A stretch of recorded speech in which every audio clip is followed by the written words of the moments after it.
जम्मू कश्मीर में विधानसभा के चुनाव खत्म हो गए। करीब एक दशक बाद जम्मू कश्मीर में दोबारा चुनाव हुए। धारा 370 हटने के बाद ऐसा पहली बार है जब जम्मू कश्मीर में नई सरकार बनने जा रही है। एक ओर जहां नेशनल कॉन्फ्रेंस के साथ कांग्रेस मैदान में है, तो वहीं बीजेपी भी पूरे दमखम के साथ मैदान में उतर चुकी है। हालांकि जम्मू कश्मीर में चुनाव संपन्न हो गया है, अब बस इंतजार है तो रिजल्ट का। लेकिन रिजल्ट से पहले एग्जिट पोल के नतीजों ने सभी को चौंका कर रख दिया है। दरअसल अगर एग्जिट पोल के आंकड़ों को देखें तो नेशनल कॉन्फ्रेंस और कांग्रेस जम्मू कश्मीर में सरकार बनाती हुई दिख रही है। हालांकि पूर्ण बहुमत नेशनल कॉन्फ्रेंस और कांग्रेस को भी नहीं है। किसी तरह गठजोड़ से ये सरकार बनेगी। एग्जिट पोल के अगर आंकड़ों को देखें तो उनमें सबसे हैरत करने वाली बात यही है कि इसमें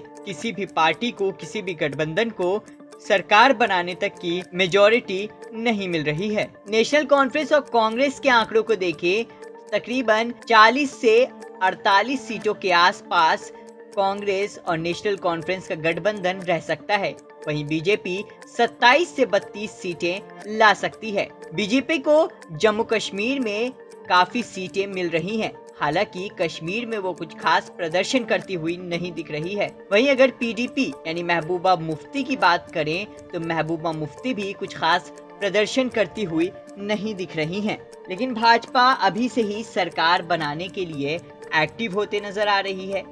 खबरों की माने तो भारतीय जनता पार्टी निर्दलीय के साथ मिलकर सरकार बनाने की कोशिश में जुट गई है। आपको बता दें, कश्मीर की कई सीटों पर भाजपा नहीं लड़ी, जबकि कश्मीर की कई सीटों पर देखा गया कि निर्दलीय उम्मीदवार काफी ज्यादा उतरे, जिसका फायदा आने वाले वक्त में भारतीय जनता पार्टी को हो सकता है। मीडिया रिपोर्ट्स की अगर माने तो भाजपा ने निर्दलीयों के साथ बातचीत करना शुरू भी कर दिया है। अगर निर्दलीय उम्मीदवार बड़ी संख्या में कश्मीर से जीतते हैं तो भाजपा जम्मू में जीती हुई सीट का फायदा उठाकर और कश्मीर में निर्दलीयों का साथ लेकर एक बार फिर सरकार बना सकती है। वहीं ऐसा तभी संभव हो पाएगा जब भाजपा सबसे बड़ी पार्टी बनकर उभरेगी। अगर नेशनल कॉन्फ्रेंस और कांग्रेस एग्जिट पोल के आंकड़ों के हिसाब से आसपास पहुंच जाती है तो ऐसे में ज्यादा उम्मीदें रहेंगी कि निर्दलीय नेशनल कॉन्फ्रेंस और कांग्रेस का समर्थन कर देंगे। लेकिन अगर बीजेपी को जम्मू में अच्छी खासी सीटें आती हैं तो ऐसे में ये कांग्रेस और नेशनल कॉन्फ्रेंस के लिए बड़ी चुनौती हो जाएगी। वहीं महबूबा मुफ्ती बीजेपी के साथ जाने के मूड में नजर नहीं आ रही हैं।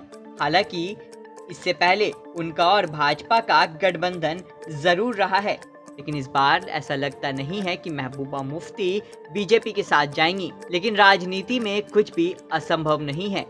पहले भी किसे पता था कि महबूबा मुफ्ती भाजपा के साथ जा सकती हैं। लेकिन अब देखने वाली बात ये होगी कि क्या बीजेपी निर्दलीयों के साथ मिलकर एक बार फिर कांग्रेस को पटखनी देगी या फिर कांग्रेस और नेशनल कॉन्फ्रेंस बड़ी पार्टी बनकर निर्दलियों को साथ लेकर जम्मू कश्मीर में सरकार बनाएगी। लेकिन इतना तो तय है कि सरकार जो भी बनाए किसी को भी पूर्ण बहुमत आते हुए नहीं दिख रहा है। हालांकि भाजपा को एक फायदा और है। 90 सीटों वाली जम्मू कश्मीर विधानसभा सीटों में 5 सदस्य एलजी मनोनीत करेंगे, जिसके बाद ये आंकड़ा 95 हो जाता है।